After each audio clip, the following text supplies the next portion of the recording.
Bienvenidos al tema de bacterias anaerobias.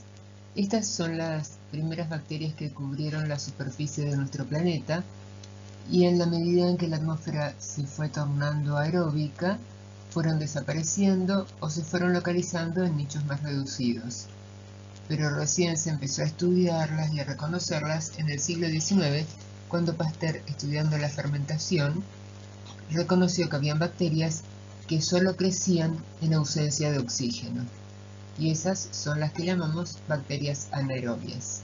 Los objetivos de esta clase son definir a las bacterias anaerobias, clasificar a este grupo en base a géneros y especies, describir los géneros de las bacterias anaerobias con mayor impacto para el ser humano en la enfermedad, evaluar las infecciones que causan y establecer su relación con la puerta de entrada o origen de las mismas, y analizar los métodos de diagnóstico bacteriológico y conocer la sensibilidad antibiótica.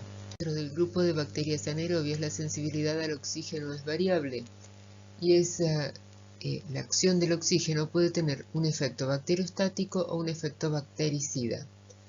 En principio, cuando la bacteria comienza a crecer, necesita obtener energía y formar biomasa, y los anaerobios, para hacerlo, requieren de un potencial de óxido de reducción menor de menos 120 milivoltios. En presencia de oxígeno, este potencial aumenta. Entonces, ¿por qué aumenta? Bueno, además de aumentar, el oxígeno puede actuar sobre ciertas enzimas esenciales para el crecimiento que tienen terminaciones sulfidrilos, frenando así su desarrollo, y también impidiendo la reducción del NAT-fosfato, la oxidación, del NAT-fosfato reducido a NAT-fosfato oxidado. Y con esto impide la formación, la obtención de energía. Entonces, todos estos efectos explican el poder bacteriostático y son más importantes cuando la bacteria está en su fase de desarrollo exponencial. Si después la bacteria pasa a anaerobiosis, podría en algunos casos revertir y seguir creciendo. Esas van a ser las bacterias anaeróbicas que no crecen en presencia de oxígeno, pero que pueden tolerar algunas horas en presencia de este gas. Pero también el oxígeno puede ejercer una toxicidad directa o indirecta a través de metabolitos derivados del oxígeno. En presencia del oxígeno, las bacterias generan radicales libres o aniones que son tóxicos. Por ejemplo, el anión superoxígeno, el radical libre peróxido de hidrógeno, como molécula neutra o como radical libre, también hidroxilos como radicales libres, y todos estos compuestos son altamente reactivos y oxidan y lisan compuestos químicos, por ejemplo, ácidos nucleicos, lípidos de membrana, etc. Compuestos que son estructurales y esenciales en la célula bacteriana. Y es entonces cuando el oxígeno ejerce un efecto bactericida en bacterias anaerobias. Las bacterias aeróbicas pueden producir una enzima como superóxido dismutasa que elimina el radical superoxígeno o el anión superoxígeno o la enzima catalasa o peroxidasa, y de esa manera se defienden de estos compuestos altamente reactivos y oxidativos. Pero las bacterias anaerobias carecen de estas enzimas o las producen pero en concentraciones insuficientes como para eliminar los compuestos tóxicos. Entonces es allí cuando el oxígeno ejerce su efecto letal o bactericida. Ante esta sensibilidad al oxígeno, entendemos que no es frecuente encontrar bacterias anaerobias en el medio ambiente, al menos no como formas vegetativas. Entonces, ¿dónde se encuentran? Bueno, solo en ciertos nichos ecológicos, como en los pantanos, por ejemplo, pero también forma parte de la microbiota habitual de las mucosas y de la piel del hombre y de los animales. Entonces, la gran mayoría de las infecciones por anaerobios son endógenas. Existen excepciones, como aquellas causadas por mordeduras, o por accidentes con traumatismos abiertos, o algunas causadas por bacterias esporuladas, y las esporas, al igual que vimos para bacterias aeróbicas, las esporas anaeróbicas son resistentes a las condiciones medioambientales, incluyendo la presencia de oxígeno. Entonces, van a ser infecciones endógenas. Las propias bacterias de la microbiota habitual son las principales causantes de infecciones anaeróbicas. Y si habitualmente están presentes en sus nichos ecológicos y que no causan infecciones, significa que para hacerlo se van a comportar como oportunistas. Las infecciones anaeróbicas se pueden localizar en distintos sitios y generalmente son causadas por floras mixtas, salvo un grupo particular que es causado por bacterias anaerobias esporuladas. No todas, pero la gran mayoría son de etiología mixta. O sea que los agentes infectantes van a ser varias bacterias anaeróbicas o algunos géneros o especies de bacterias anaeróbicas y bacterias aeróbicas. Por ser infecciones oportunistas, van a ser muy importantes los factores predisponentes para que las mismas se desarrollen. En primer lugar, todo aquello que genere altere la solución de continuidad de la piel o de las mucosas que actúan como barrera primaria. Y luego, tratamientos con antibióticos que no actúen sobre anaerobios, pero que sí actúen sobre aeróbicos, a modo de producir un desbalance de la microbiota habitual y un sobredesarrollo de anaeróbicos. Y esto ocurre con los antibióticos aminoglucósidos, o todas aquellas causas que llevan a un descenso en el potencial de óxido-reducción de los tejidos por debajo de menos 120 milivoltios, con lo cual los tejidos se transformarían en casi medios de cultivo, medios aptos para el desarrollo y multiplicación de estas bacterias. ¿Cuáles son las causas más importantes para el descenso del potencial redox y que por ende van a ser factores predisponentes? La disminución del riego sanguíneo a un tejido, o sea, la disminución de la llegada de oxígeno, la presencia de cuerpos extraños y de sales de calcio, las extracciones dentales y cirugías, que llevan a un aumento de la presión tisular, infecciones previas por bacterias aeróbicas, que hacen disminuir la tensión de oxígeno del tejido, generando entonces un medio apropiado para el desarrollo de los anaerobios. Y cuando haya en un tejido necrosis por traumatismo, por infecciones previas, por compuestos químicos, por mordeduras, ¿sí?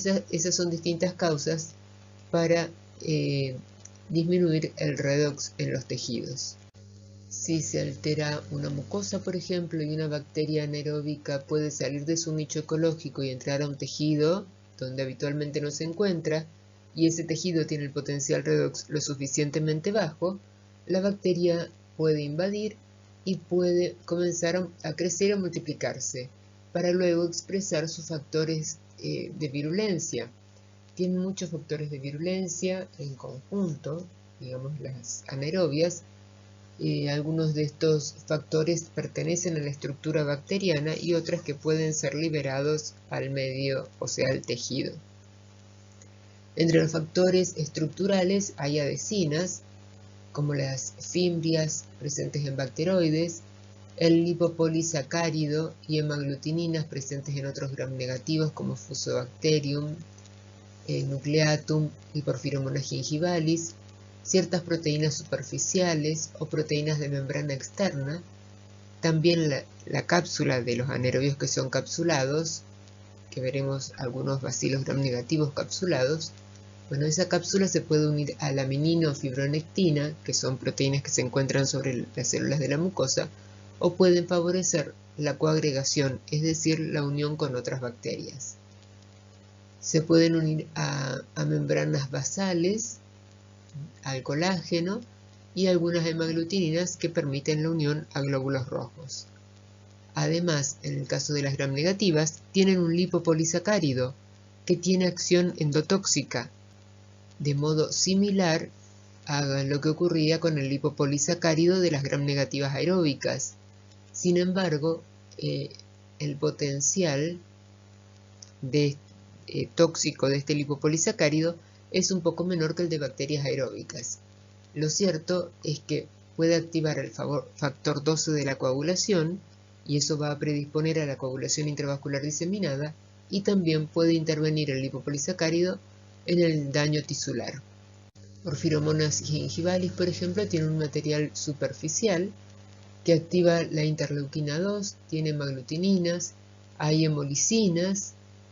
La cápsula que ya mencionamos es antifagocítica, inhibe la acción bactericida del suero, favorece la adherencia, como ya vimos, y además las cepas capsuladas tienden a formar abscesos.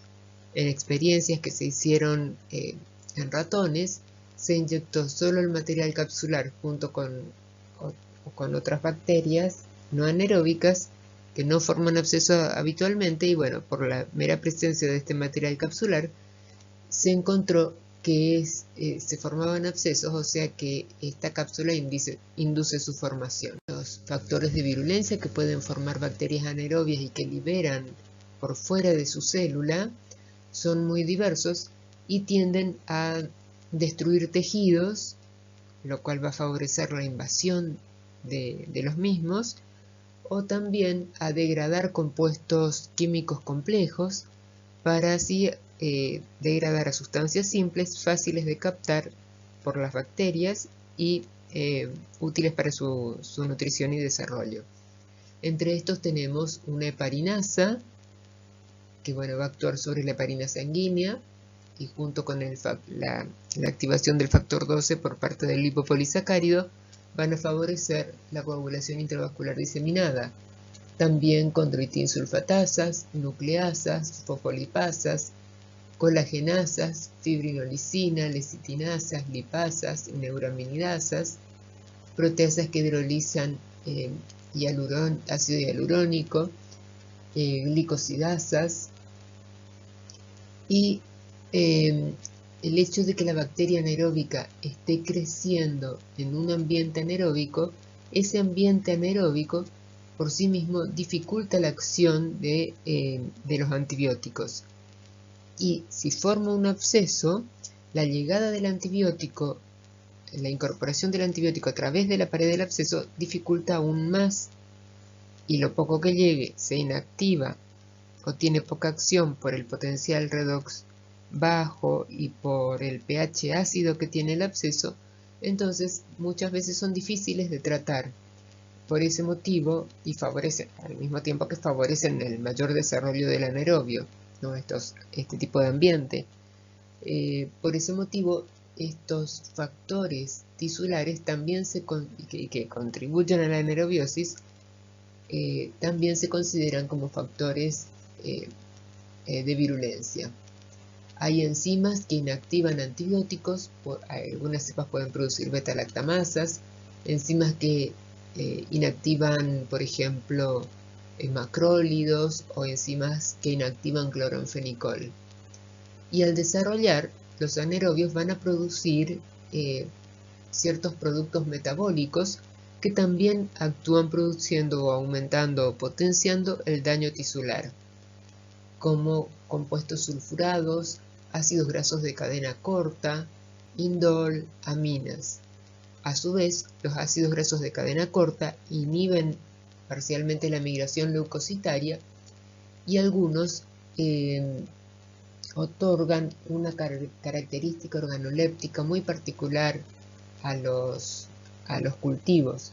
Esto ocurre con los ácidos grasos de cadenas cortas y las aminas, y es el olor que como son compuestos volátiles, dan un olor a los cultivos o a los tejidos infectados con ellos muy particular. Algunos pueden ser como olor fétido, digamos. También podemos pensar, como para hacer algo un poco más gráfico, como olor a cloaca o olor a establo. Todos esos factores de virulencia explican la invasividad y el daño local, pero también puede haber un daño sistémico o más generalizado alejado, digamos, de lo que es el tejido que está infectado con anaerobios. Si bien pueden dar bacteriemias y diseminarse, también pueden tener un efecto a distancia, aunque la infección sea local. Y esto ocurre por la acción de toxinas. Por ejemplo, el lipopolisacárido de gram negativos, que puede desatar un shock tóxico, o la activación del factor 12 de la coagulación, o la liberación de citoquinas, y en particular, en el caso de ciertos bacilos gram positivos, que son bacilos gram positivos esporulados, producen exotoxinas. Algunas de ellas son las más potentes que se conocen, como las toxinas botulínicas, o también la toxina tetánica, por ejemplo, que vamos a ver en la próxima clase. Las enfermedades causadas por bacterias anaerobias podemos clasificar como aquellas que se deben a la infección y otras que se van a deber a la acción de toxinas. Entonces podemos, como las que se deben a la acción de toxinas, tienen sus particularidades diferentes, vamos a clasificarlas como clostridiales, que van a ser aquellas en las que el factor de virulencia más importante sea una exotoxina, y las no clostridiales, que van a incluir a los géneros diferentes del género Clostridium, pero también algún Clostridium cuando no se comporte como un agente toxigénico. En esta clase trataremos las enfermedades por anaerobios no toxigénicas, o sea, las que se deben a una infección local o diseminada, pero como infección, como microorganismos que se multiplican en un tejido y desatan una respuesta inmune y la enfermedad consecuente, ¿sí? Más allá de lo que es la intoxicación. Entonces, este tipo de infecciones podemos encontrar prácticamente en todo el organismo. Pueden haber infecciones de cabeza y cuello, como por ejemplo abscesos cerebrales, abscesos de piso de boca, otitis media crónica o sinusitis crónica, celulitis de cara, infecciones del sistema nervioso central como los abscesos cerebrales, infecciones pulmonares, infecciones abdominales, genitales o de piel y tejidos relacionados. Y las bacteriemias. Infecciones por bacterias anaerobias tienen ciertas características generales que pueden o no estar presentes, pero que en general se van a asociar a infecciones por anaerobios, como la presencia de gas en los tejidos, por ejemplo. Y esto es propio de la gangrena gaseosa, que es una enfermedad clostridial, así que veremos con más detalle en la próxima clase. El hecho de que hayan cirugías sucias previas al desarrollo del proceso infeccioso, cuando hay un tejido necrótico o gangrenoso, cuando la infección se asocia a mordeduras previas por animales o mordeduras humanas, cuando se localiza próxima a una mucosa o se asocia, por ejemplo, a una cirugía colónica, cuando son endocarditis, por ejemplo, u otras infecciones en las que se ven bacterias en el examen microscópico directo, pero que en el cultivo no desarrolla ningún microorganismo. Eso puede deberse a que por ciertos tratamientos ya la bacteria no estuvo viable al momento de cultivar, o puede ser porque se trata de bacterias de difícil desarrollo, que no crecen bien en los medios de cultivos utilizados, o porque no se consideró la posibilidad de que fueran anaerobios y no se utilizaron ni los medios ni la atmósfera necesaria para el desarrollo de estos gérmenes. También después de tratamientos con aminoglucósidos, cuando hay bacteriemias con ictericia, tromboflebitis sépticas, cuando aparecen drenajes con gránulos sulfurosos, infecciones asociadas a tumores malignos y el olor fétido en las secreciones, todo eso hace pensar en infección por bacterias anaerobias. Vemos algunas imágenes de procesos infecciosos que involucran a estos microorganismos. Ya dijimos que las infecciones son muchas veces endógenas, Entonces, justamente los microorganismos que forman parte de la microbiota habitual de orofaringe pueden dar infecciones de la boca, como abscesos amigdalinos o periamigdalinos, abscesos de raíces dentales, abscesos de piso de boca con o sin fístulas, y estas muchas veces son infecciones purulentas y polimicrobianas. También podemos tener infecciones de partes blandas, en algunos casos con ampollas, con flictenas, y eso se asocia a la gangrena gaseosa, que es una infección clostridial. Y en ese caso se ven, el agente etiológico es uno solo, es una infección monomicrobiana, y no se ven leucocitos, porque las toxinas destruyen a los leucocitos polimorfonucleares y además se inhibe su migración, o enfermedades como el tétanos, por ejemplo. Los abscesos, ¿sí? Bacteriemias, las enfermedades de las raíces de los dientes, también la enfermedad periodontal del adulto, en las infecciones del pie diabético donde está alterada la circulación, bueno, ahí también pueden haber bacterias anaerobias o gangrenas como gangrenas de escroto. Como dijimos, las bacterias anaerobias forman parte de la microbiota habitual y son patógenos potenciales oportunistas. Es importante conocer cómo se distribuyen, ya que esto permite reconocer cuál es la puerta de entrada cuando se aíslan en un material clínico, y además saber que si existe una puerta de entrada potencial, cuáles son las bacterias que pueden llegar a causar una infección. A nivel de la piel encontramos Cutibacterium agnes, Propionibacterium, Peptostreptococcus, y estos además de dar infecciones de la piel pueden dar infecciones de partes blandas. En orofaringe encontramos Prevotella, Porphyromonas, Fusobacterium, Campylobacter, Veillonella, Actinomyces, Lactobacillus, Peptococcus, Micromonas, Feingoldia, y son microorganismos que a partir de la orofaringe pueden dar infecciones de cabeza y cuello o también bacteriemias.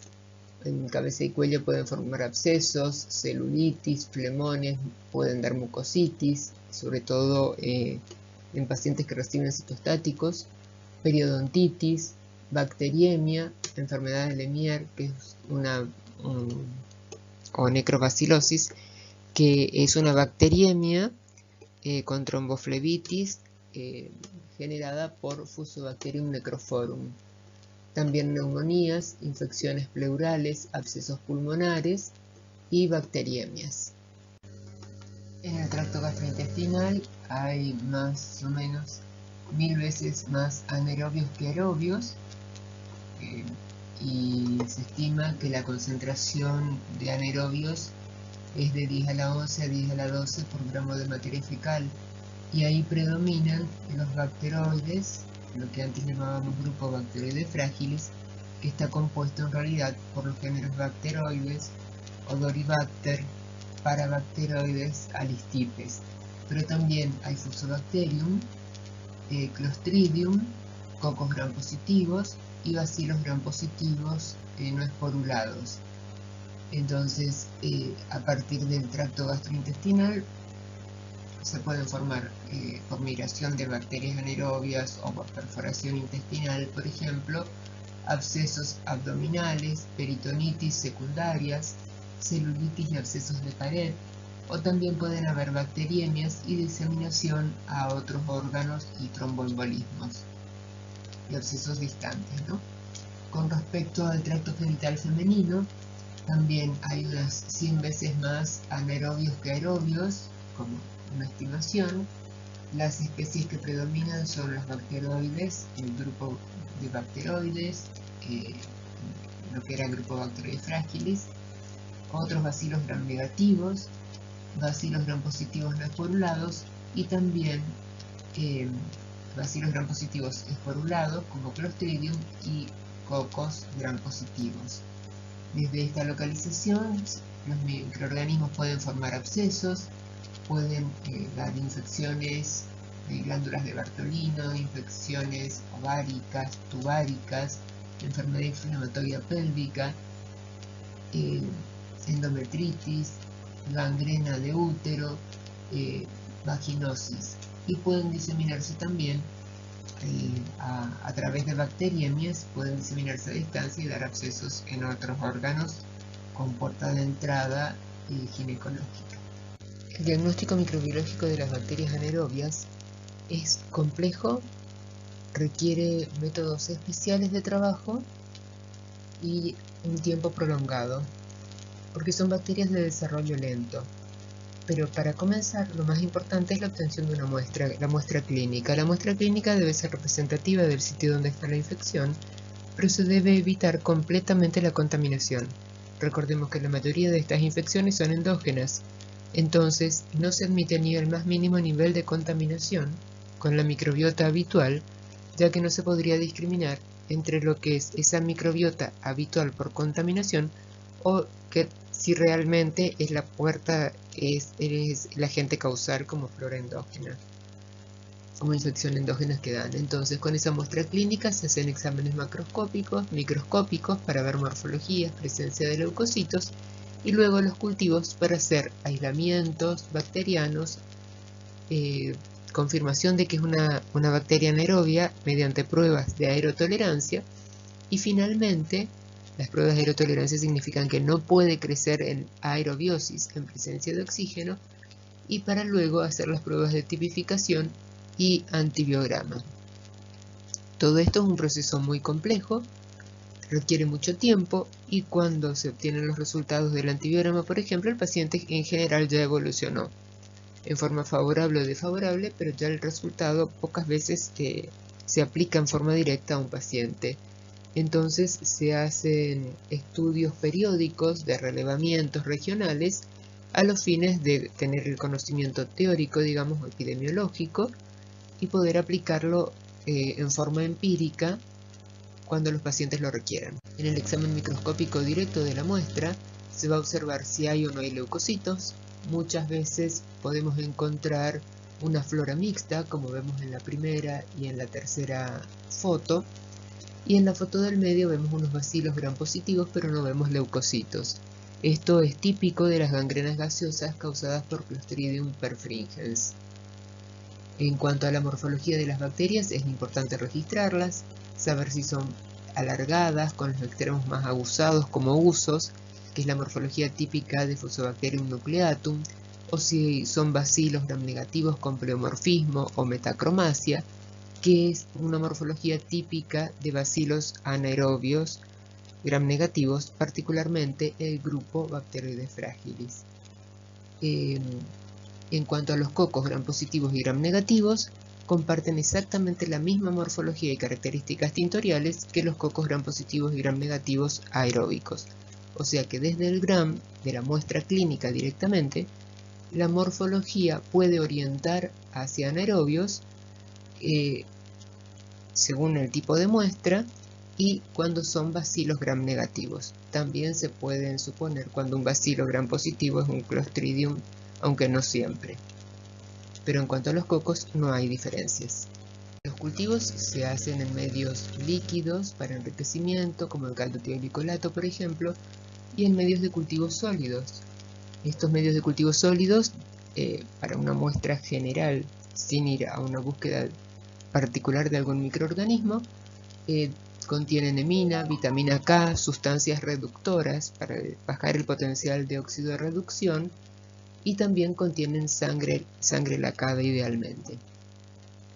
Una vez sembradas las muestras, se deben incubar a 35-37 grados, pero ya no se pueden incubar como en las bacterias aeróbicas en la estufa directamente, sino que se las debe incubar protegidas del oxígeno del aire. Y para eso se colocan las placas dentro de recipientes que cierren herméticamente y que sean impermeables al oxígeno, como en la foto superior que ven lo que llamamos jarra, o como dentro de bolsas con cierre hermético, que son bolsas de un plástico especialmente grueso, y dentro de ellos se colocan unos sobres generadores de hidrógeno y anhídrido carbónico. Y a través de reacciones químicas, el oxígeno del aire se combina con protones para formar agua y de esa manera se elimina dentro de las jarras el oxígeno. Esta es una de las maneras de generar anaerobiosis. Otra es cuando se usa la jarra, por ejemplo, y se dispone de jarras que tengan válvulas para inyectar y extraer gases, hacer un vacío, inyectar directamente una mezcla que contiene hidrógeno, nitrógeno y anhídrido carbónico y repetir el vacío y volver a inyectar y repetir este procedimiento 3 veces a los fines de eliminar todo el oxígeno. Lo importante es que las placas se incuben a 35-37 grados y en una atmósfera sin oxígeno. Esas placas incubadas anaeróbicamente se deben incubar durante 48 horas. En 24 horas no es conveniente abrir las jarras y el desarrollo es lento. Entonces, al cabo de 48 horas, después de 2 días, se extraen las placas y se observan los distintos tipos de colonias que pueden desarrollar. Diferencias en cuanto a tamaño, color, forma, y cada una de ellas se prueba para demostrar que no crece aeróbicamente. Se hace un nuevo repique para tener colonias puras y después de 2 días se hace una segunda prueba de tolerancia al oxígeno para poder hacer después las pruebas de identificación y sensibilidad antibiótica. Si se dispone de métodos de identificación como MALDI-TOF, estos tiempos se pueden acortar, ya que no es necesario hacer las pruebas de tolerancia al oxígeno, salvo algunas situaciones en particular. Bueno, entonces por lo menos se necesita una semana de tiempo para llegar a hacer una prueba de identificación. Por eso el tratamiento de infecciones anaeróbicas se basa mucho en tratamientos empíricos. Con respecto a la sensibilidad antibiótica en general de las bacterias anaerobias, podemos clasificar a los agentes como muy activos, con actividad variable o con escasa o nula actividad. Los más activos son los nitroimidazólicos como metronidazol. La excepción son bacilos gram positivos no esporulados, sobre todo Cutibacterium, que casi todos los aislados son resistentes. También podemos encontrar resistencia a metronidazol en excepcionales cepas de cocos gram positivos. Tienen muy buena actividad general los carbapenems, aunque hay cepas resistentes, lo mismo que cloranfenicol y beta-lactámicos con inhibidores de beta-lactamasas.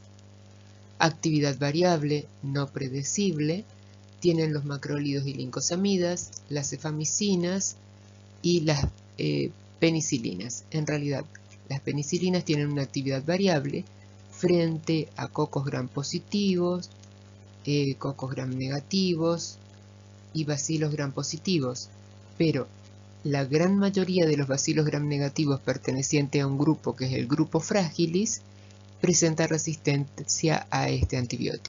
Agentes con escasa actividad son las tetraciclinas y las quinolonas floradas, y nula, que se consideran que no se utilizan no se deben utilizar, los aminoglucósidos, las quinolonas, las primeras quinolonas como norfloxacina, ciprofloxacina no tienen ninguna actividad, moxifloxacina sí puede tener actividad, y las penicilinas, como ya dijimos, para el grupo Bacteroides fragilis, que es inactivo. Con escasa actividad también debemos considerar a las penicilinas y aminopenicilinas para las prebotelas y porfiromonas. Hasta acá hemos estudiado generalidades de bacterias anaerobias, cómo se definen, cómo causan enfermedades y cuáles son algunas de las mismas. Y ahora comenzaremos a ver los distintos grupos de cocos gram positivos, cocos gram negativos, bacilos gram positivos y gram negativos, y algunas características relevantes en cada uno de estos grupos. Comenzamos con los cocos gram positivos, que son microorganismos que se encuentran habitualmente como en la microbiota habitual de la piel y de las mucosas. Este es un grupo muy diverso de microorganismos y si bien sufrió muchos cambios taxonómicos en el último tiempo, todavía hay algunos que quedan pendientes de ser. En las próximas imágenes les voy a ir mostrando cuáles son los géneros y cuáles son los más importantes para el hombre. Generalmente van a causar infecciones mixtas. Sin embargo, en algunas oportunidades son monomicrobianas y se dieron casos, por ejemplo, de bacteriemias monomicrobianas por cocos gram positivos, o también abscesos, incluso endocarditis sobre válvulas protésicas por este tipo de microorganismos. Las infecciones que causan son generalmente endógenas. Esta es la lista de los géneros y especies de cocos gram positivos que se encuentran causando infecciones en el ser humano, pero en toda esta lista los tres más frecuentes son Peptostreptococcus anaerobius, Parvimonas micra y Feingoldea magna. Feingoldea magna, de todos ellos, es el que tiene más virulencia y en general su aislamiento se considera significativo. Y acá tenemos la lista de esas tres especies más importantes: Feingoldea magna, Peptostreptococcus anaerobius y Parvimonas micra. En las infecciones generalmente aparece asociado a otros microorganismos con los cuales se potencia, porque se brindan como protección mutua y generan un potencial redox bajo que favorece el desarrollo mutuo. Por eso hablamos de una interacción sinérgica. También pueden producir enzimas como gelatinasa, colagenasa, hialuronidasa, nucleasas y enzimas proteolíticas, una proteína que une inmunoglobulinas y lleva a la liberación de histamina y leucotrienes. El impacto clínico es, infecciones mixtas, monomicrobianas, principalmente en Feingoldea magna, y la formación de abscesos e infecciones de piel, en la boca, partes blandas, huesos y articulaciones. Y también, como parte de una flora mixta, puede dar infecciones del tracto respiratorio y genital femenino. En cuanto a la resistencia antibiótica o la sensibilidad antibiótica sobre cocos gram positivos, la penicilina y las penicilinas naturales tienen bastante buena actividad, aunque se han detectado algunas cepas resistentes, particularmente de Peptostreptococcus anaerobius. Los carbapenémicos son sensibles y si bien no se van teniendo la posibilidad de utilizar antibióticos de menor espectro como las penicilinas, los carbapenémicos no se van a utilizar, pero como estas bacterias dan infecciones mixtas, es posible que sea necesario dar carbapenems para los otros microorganismos acompañantes y esa misma droga podrá actuar también sobre los cocos gram positivos. En general son sensibles a metronidazol, aunque cepas tolerantes al oxígeno o microaerófilas en realidad van a presentar resistencia. La actividad de macrólidos como eritromicina, claritromicina y también de azálidos como acitromicina es variable, lo mismo que a la clindamicina. Y pueden tener el mecanismo MLS inducible que ya estudiamos para estafilococos y algunos streptococcus aeróbicos. Y los glicopéptidos como vancomicina son activos. En cuanto a los cocos gram negativos, hay varias especies, pero la que tiene impacto clínico es la especie de Legionella. Esta especie forma parte de la microbiota habitual intestinal y genital, puede encontrarse también a nivel oral, o sea que está sobre las mucosas, y va a dar infecciones mixtas generalmente. No se conoce un factor de virulencia particular. Lo que sí hay que tener en cuenta es que desde el punto de vista morfológico, ni los cocos gram positivos ni los cocos gram negativos se pueden diferenciar morfológicamente de las bacterias aeróbicas. El grupo de los bacilos gram positivos, al igual que para aerobios, se subdivide en esporulados y no esporulados. El grupo de los no esporulados es muy diverso. Estos son microorganismos que normalmente se encuentran en la microbiota habitual de todo el tracto digestivo y también a nivel vaginal. Tienen muy bajo potencial patogénico y algunos pueden encontrarse también sobre la piel normalmente. Por ejemplo, Propionibacterium. Hay que tener en cuenta que el género Propionibacterium en la última década se escindió y de este género emergió un género que se denomina Cutibacterium, con la especie Cutibacterium agnes, o sea que antes se llamaba Propionibacterium agnes. Esta bacteria se encuentra habitualmente sobre la piel, aunque puede estar relacionada con la formación de acné, ¿sí? Porque los ácidos grasos que produce llevan pueden atraer polimorfonucleares y resulta en la formación del acné. Entonces es una bacteria que se encuentra al estudiar la microbiología del acné. Hoy en día entonces se llama Cutibacterium agnes. Tengan en cuenta que si leen libros de alguna edición no muy reciente, es posible que encuentren como Propionibacterium agnes. Entonces considérenlos como sinónimos, pero sepan que el nombre actual es Cutibacterium. Esta bacteria, como es parte de la microbiota habitual de la piel, frecuentemente contamina las muestras clínicas que se obtienen por punción a través de la piel, cuando la piel no estuvo bien decontaminada. Entonces muchas veces es un contaminante. Sin embargo, puede causar infecciones verdaderas y como un germen único. Por ejemplo, algunos abscesos subcutáneos, abscesos mamarios también, y también endocarditis sobre válvulas protésicas o infecciones relacionadas con catéteres vasculares. Otras bacterias como Actinomyces pueden dar infecciones de partes blandas, las actinomicóticas, y que se caracterizan por formación de fístulas a través de las cuales drenan algunos gránulos sulfurosos, por ejemplo.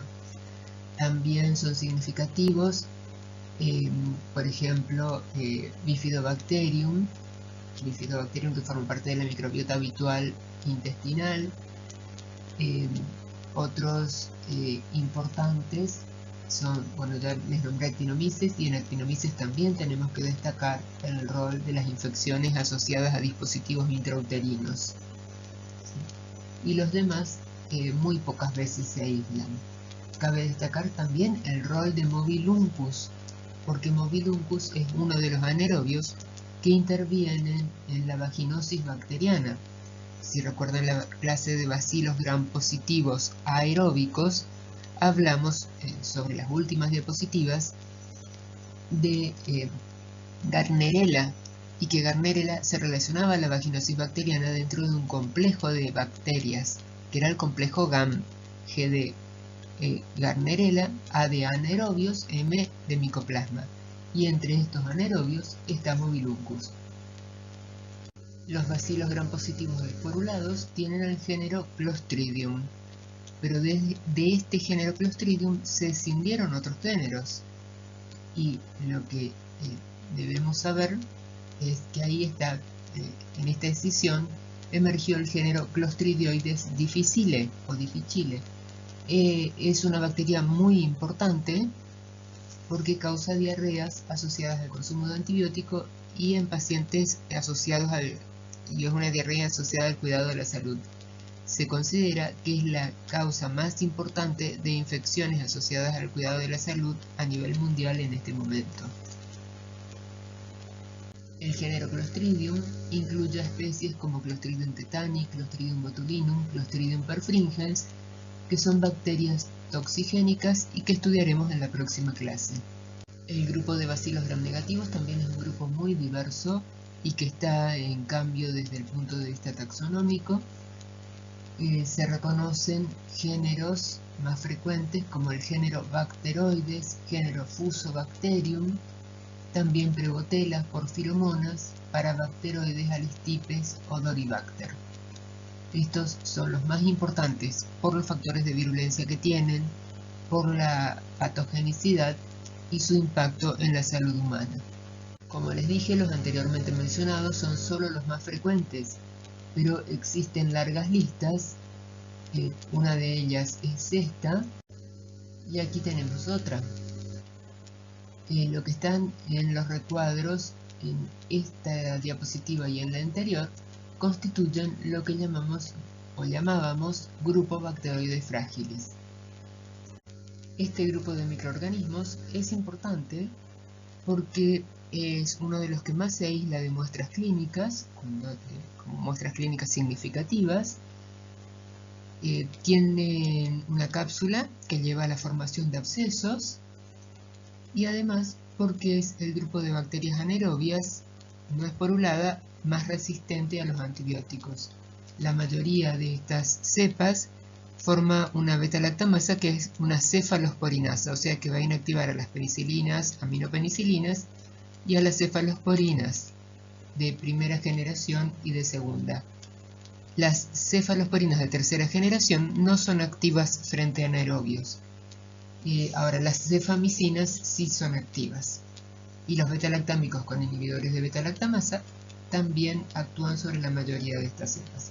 Entonces, por estas particularidades en lo que hace a la sensibilidad antibiótica, merecen ser reconocidos y que le dediquemos un tiempo especial a lo que en algunos libros pueden llegar a encontrar como grupo bacteroides frágiles o bacteroides del grupo frágiles.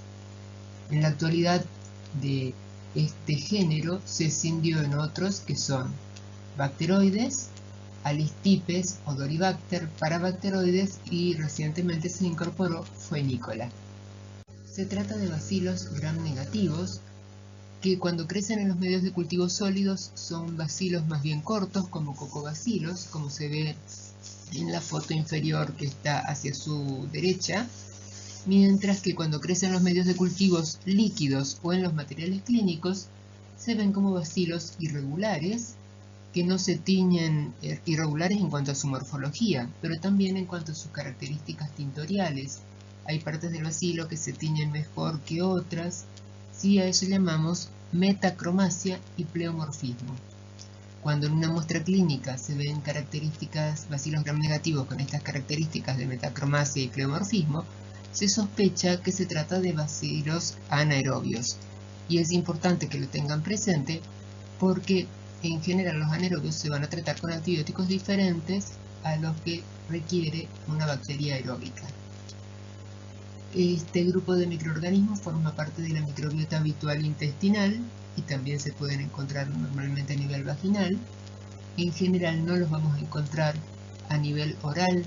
Entonces imaginen ya que si pensamos en las primeras fotos, en las primeras diapositivas donde estaban esas estructuras del cuerpo humano con la microbiota habitual y la localización de las infecciones, si estos son microorganismos que se encuentran en la parte subdiafragmática, en general van a dar infecciones abdominales, infecciones tipo abscesos de órganos sólidos, pero también infecciones de pared abdominal, por ejemplo, y pueden formar abscesos.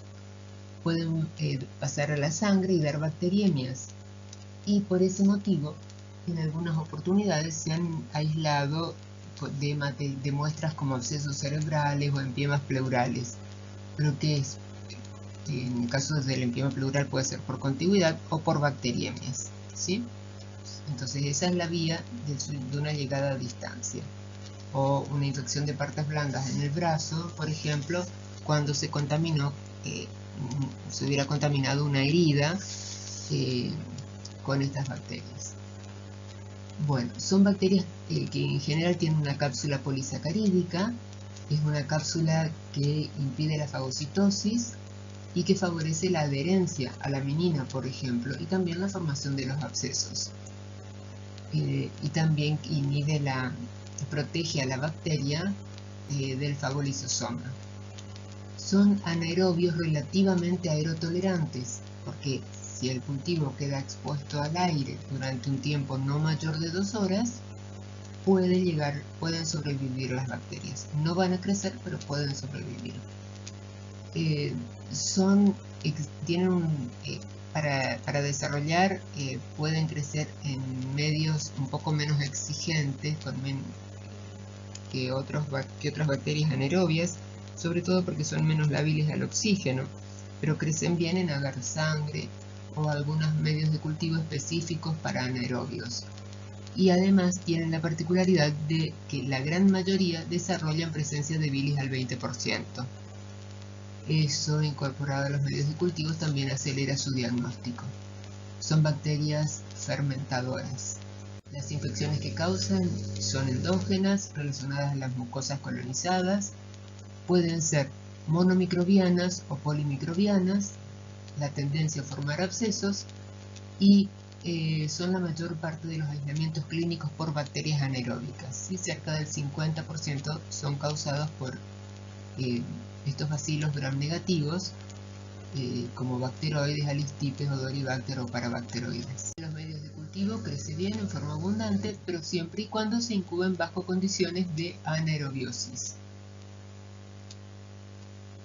Como característica diferencial, son resistentes, se ponen unos discos con carga de antibiótico, no para saber la sensibilidad antibiótica de la bacteria, sino solamente con fines de identificación. Y se prueban discos de kanamicina, vancomicina, colistina y discos con bilis. Y este grupo de bacilos gram negativos es resistente a los 4 discos. Entonces, ante esa resistencia, uno puede pensar que está ante uno de estos microorganismos. Causan infecciones como celulitis, fascitis, gangrenas mixtas, abscesos y otras infecciones. Y también se han descrito diarreas, sobre todo en niños menores de 3 años en Bangladesh. En realidad en nuestro medio no lo sabemos porque no se estudian, no se buscan estos como agentes causales. Con respecto a la sensibilidad antibiótica, ya dijimos que el grupo de bacteroides, el género bacteroides y en particular el grupo denominado Fragilis, es el grupo de microorganismos anaerobios más resistentes a los antibióticos.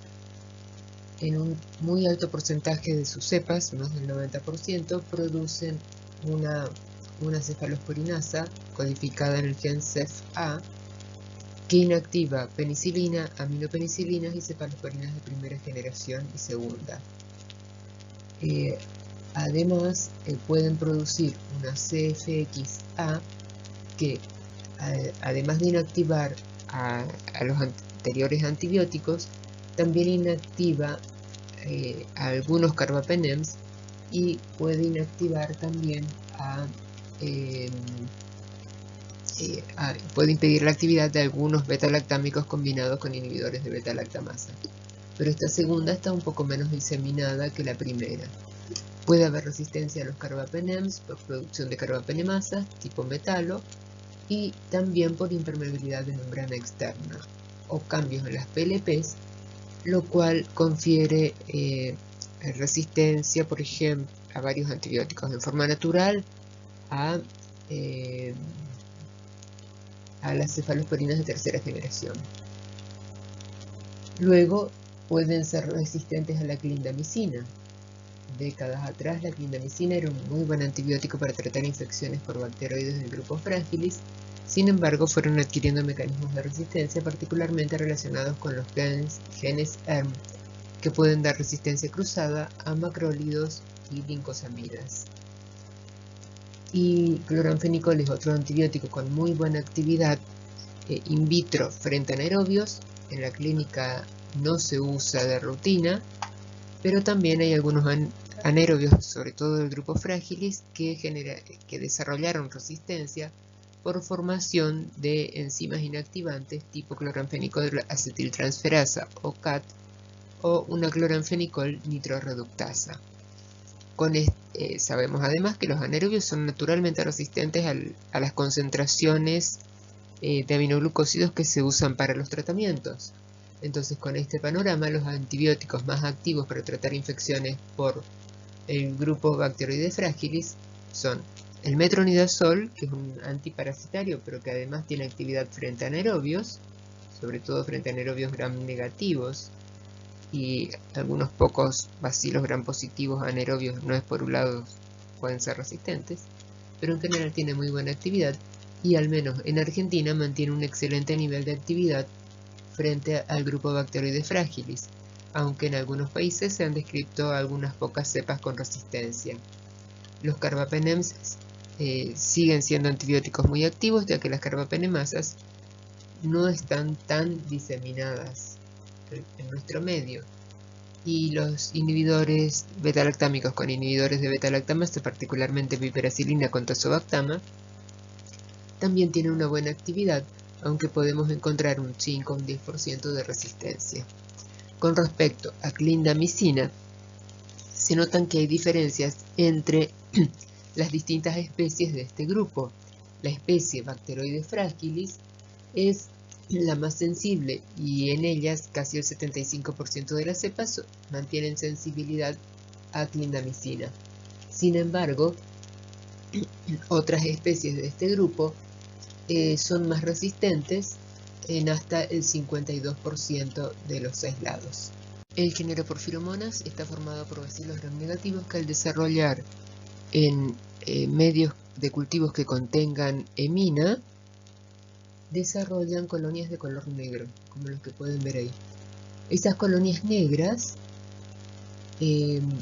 adquieren ese color porque forman ese pigmento con la emina. ¿Sí? Y la emina es la base de ese pigmento de color negro.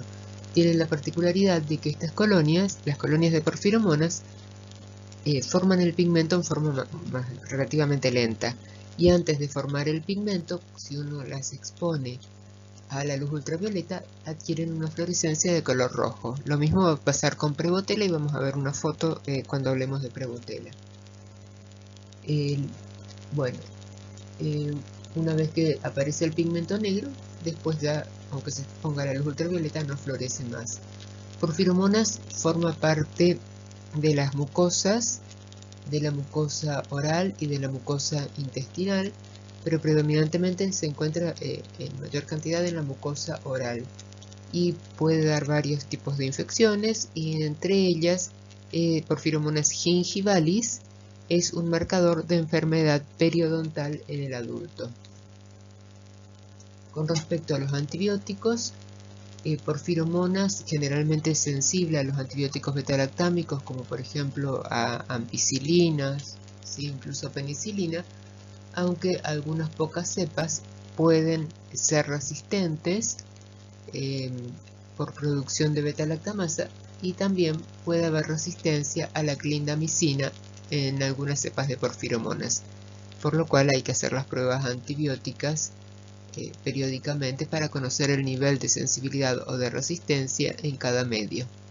Se encuentran muchas especies de Porphyromonas, cada vez se descubren más, pero las primeras que se detectaron en el ser humano son Porphyromonas gingivalis, endodontalis y asacarolítica.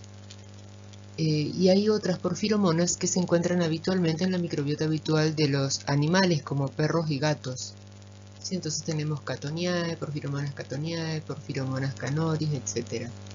Y estas en general se encuentran en estos animales, en ellos pueden producir infecciones, y pueden producir infecciones en el hombre cuando hay de por medio mordeduras por estos animales. Las especies del género Prevotella se pueden clasificar según el tipo de colonias que producen en pigmentadas y no pigmentadas. Las que son pigmentadas forman un pigmento negro, como el que vimos en la placa de Porphyromonas, o también un marrón oscuro que no llega a ser un negro tan intenso como el que podemos ver en esta diapositiva. Eso lo vemos en la placa que está hacia su izquierda, y en la que está hacia la derecha, que se ve oscura, es porque está iluminada con luz ultravioleta. Y ahí se puede ver, es la misma placa pero un poco más joven, antes de que desarrolle el pigmento, cómo se ve la luz, la fluorescencia roja, cuando se ilumina bajo una luz ultravioleta. Porphyromonas tiene como hábitat las mucosas, mucosa oral, mucosa intestinal, se puede encontrar en la mucosa intestinal, y puede producir diversos tipos de infecciones, localizadas o diseminadas, y generalmente infecciones de tipo mixta. Con respecto a los antibióticos, las especies de Prevotella pueden producir beta-lactamasas en un 50 o 70% de los casos. Por lo tanto, la sensibilidad a la penicilina y a la ampicilina es relativamente baja. Entre el 50 y el 95% de los aislados son resistentes. Igualmente, la sensibilidad a clindamicina, que en un principio era bastante alta, en la actualidad se estima que está próxima o inferior al 70%.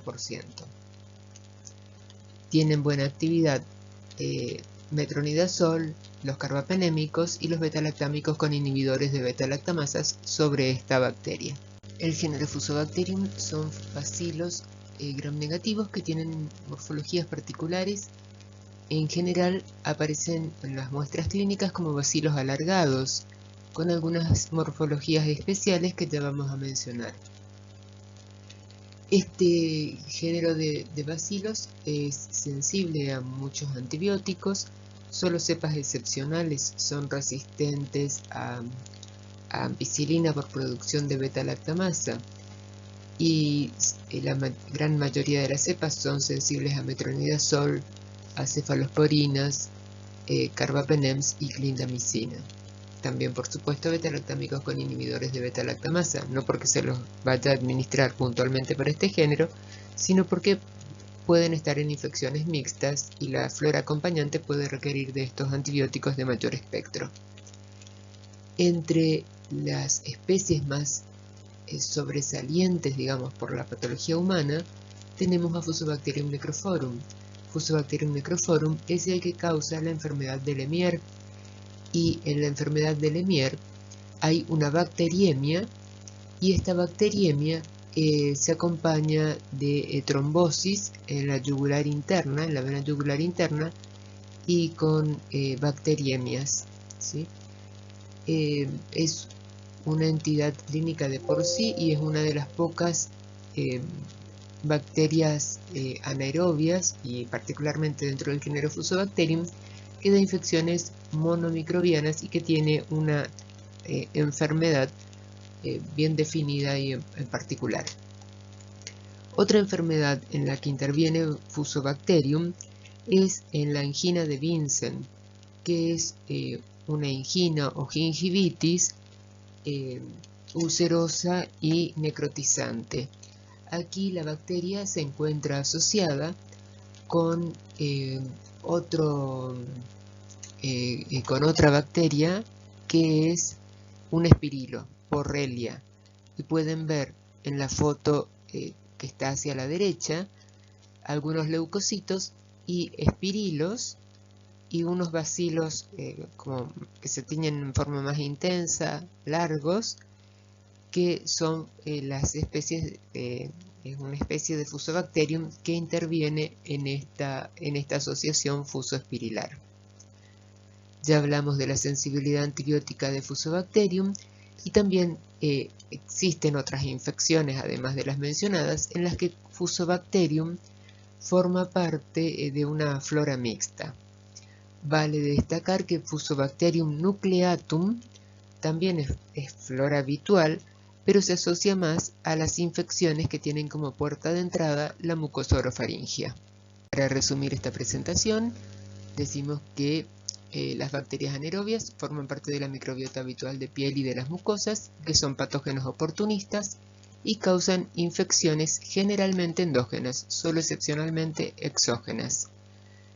Bacteroides fragilis es la especie más frecuente de los bacilos gram negativos y que procede de la mucosa intestinal. Si bien es la más frecuente, dentro del grupo fragilis es la más sensible a los antibióticos, sobre todo a clindamicina y a las cefamicinas.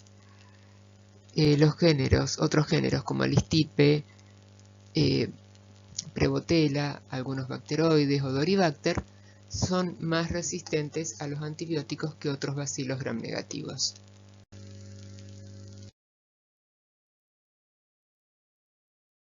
A este tema de anaerobios que desarrollamos en esta clase, falta la parte de los bacilos gram positivos esporulados, los clostridiales, que vamos a estudiar en la próxima clase. Así que los espero en ese video para culminar con el tema de bacterias anaerobias. Hasta pronto.